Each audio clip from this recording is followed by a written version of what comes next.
Well, thanks again for allowing us to interview Mr. Ficano. Glad to be. Glad to do it. Wayne County Executive. So myvote.org is a student-based website to help encourage student civic engagement, and we really appreciate it on behalf of the university. We'll get right to it.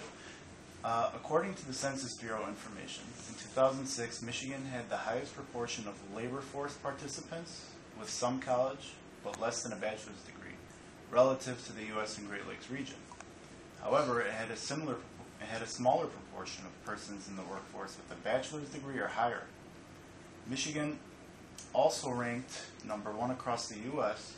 in the share of individuals with some college but less than a bachelor's degree, and second to Illinois for workforce participants with at least a bachelor's degree.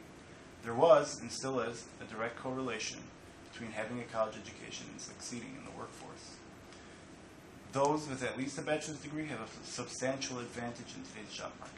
So with that said, you recently spearheaded the Job Edge Initiative, along with you're working on the Aerotropolis. How can Wayne County integrate the Job Edge Initiative with students so that students can become more involved in the workforce? But more importantly, how can Wayne County help the state to retain the number of college graduates with at least a bachelor's degree in its workforce?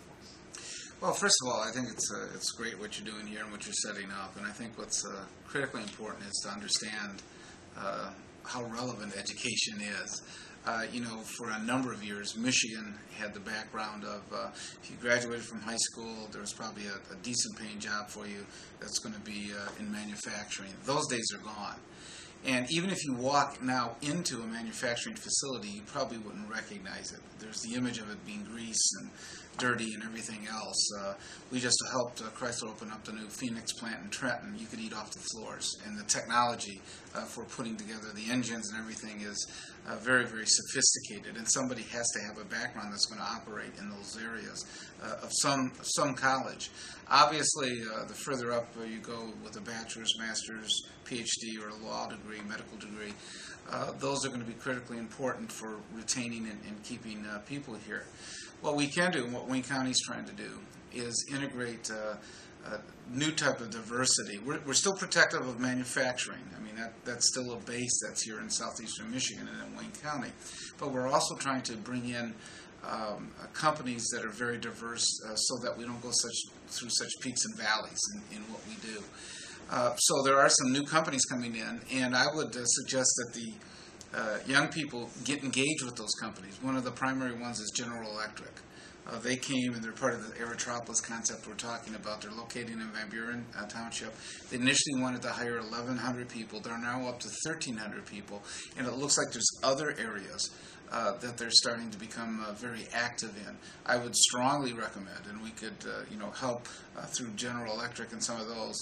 General Electric right now is hiring about 2 to 3 engineers a day.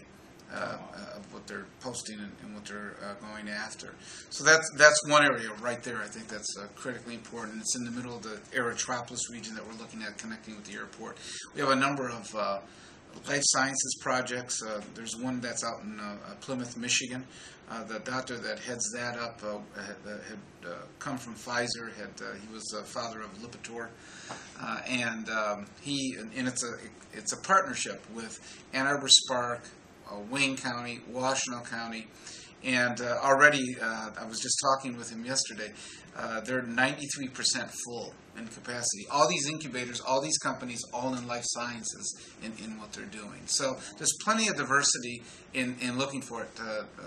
It ranges from University of Michigan to Tech Town at Wayne State with the incubator systems of entrepreneurs and things like that. So we try to integrate that and bring those companies and let people, especially young people, know that they could get a start there. Wonderful.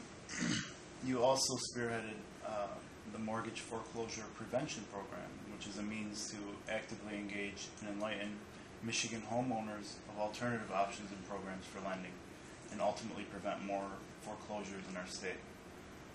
One of the biggest burdens I face as a student is student loan debt and increasing costs of tuition. Also disturbing is the possibility of not being approved for a loan or a mortgage to buy a home after I graduate because of student loan debt and bad credit. What can Wayne County do to influence Michigan's tuition rates and student loan epidemic, and what should the gubernatorial candidates, do to balance the state budget? And I'm sorry, do you think the state needs a new constitutional form of state government, perhaps? Yeah, well, every 16 years, we'll answer the last question. Every 16 years, there's the Constitution. The Michigan Constitution provides what they call a con-con, or a review whether they should have it or not. At this point, it might get so expensive. They project about $40 million to do a constitutional convention.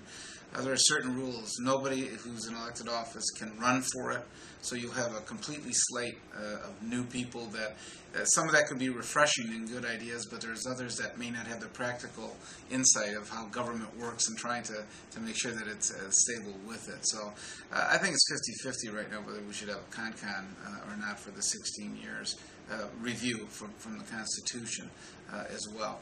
The mortgage foreclosure is an excellent program that we have. We've saved over 3,000 families, and it's unique. And it's the software that was invented by the county. It's licensed by the county. We allowed Oakland and Macomb, and now through the 211 system of United Way, for people to help for free. It's not like what you hear on the radio with some companies want $1,000, $2,000 to look at your mortgage or something like that. So that has been a good success. There's been an influx of new money that has come in from the federal government that can help people, and our counselors can help them with that as well. So if they go to our website, waynecounty.com, they can link in, and we can help them with that. Student tuition, I know having two kids that have gone through college is very expensive. And my daughter is still even working on her PhD, and that it is very expensive in what that tuition cost is. And some of it you're starting to see the reaction. Some universities, now it's dramatically slowed. At Michigan, I see that they had the smallest increase that they've ever had. Eastern is out touting a zero across the board of everything, whether their tuition, I think their dorm rates and everything else is all at zero as well with it. So what I think with the state government, though, and whoever the gubernatorial candidate is, they got to make some hard choices.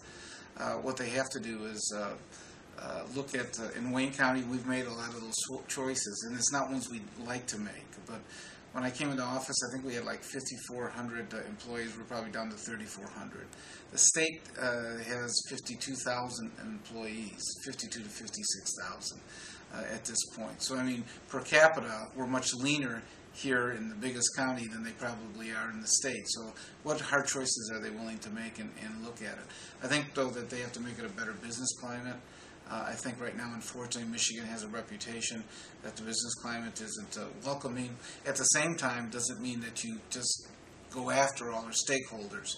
I always like to point, the biggest employer in Wayne County is Ford Motor Company, and they're completely unionized. They have been the success story now of how do you make things work? And here they are, and they're saying, look, we partnered with the union, and we made this work. Unfortunately, sometimes we get so much into pointing fingers or trying to find a villain that instead of looping back and say, okay, how do we get out of this, and what do we do as partners to do it? And Ford Motor Company is a great example of that, where they're 100% unionized, and at the same time they're the darling now of the national media because they recovered and what they're doing with the selling of their product and things like that. The other thing for student tuition, probably it was under the radar screen because the health care bill got so much attention, but the day before that was actually passed, the federal government has passed a new reform regarding student loans, and I think one of the concerns was the banks were not is willing to give the loans, and what this has done is reform that, and I think those reforms are coming out. It's going to make it easier, and not only to obtain loans, but to pay them back as well. Wonderful. And finally, thanks to the 42% tax incentive, among other things, the film industry continues to grow in Michigan. In Ann Arbor, the University of Michigan Film Office is very similar to the Wayne County's Real WC program, but is integrated with students attending U of M Ann Arbor. A U of M Dearborn graduate, Ms. Rima Faki, has become a Hollywood celebrity with her victory at Miss USA, and that's a wonderful thing for our community in Wayne County. So what can we do to help integrate the film industry in the Wayne County colleges and universities to create more stars like Rima? Sure. We have an excellent director, Mike Masalam, who's actually from the Dearborn area, that runs our film office. And he's done some things to start to try to integrate more people into it. We have now got a more established international film festival. It's with Detroit, Windsor, and in this case it's with Wayne State, that is downtown Detroit. That has kicked off. The other thing that we think is critical is the film industry and the incentives are great, but at some point some state's going to look at it and say, gee, if Michigan's real successful with it, are we going to match it and do the same thing? That's why it's critically important to get the infrastructure in, meaning the studios. Once the studios are here, you can have competitive incentives, but if they can do their production, splicing, and all the things they got to do, the mix, for it to happen, and that creates a lot more jobs, I think that's one of the critical things. And I think there's probably, I know that they started very slow in Allen Park, but that's one of the studios that they've looked at of trying to establish and set up.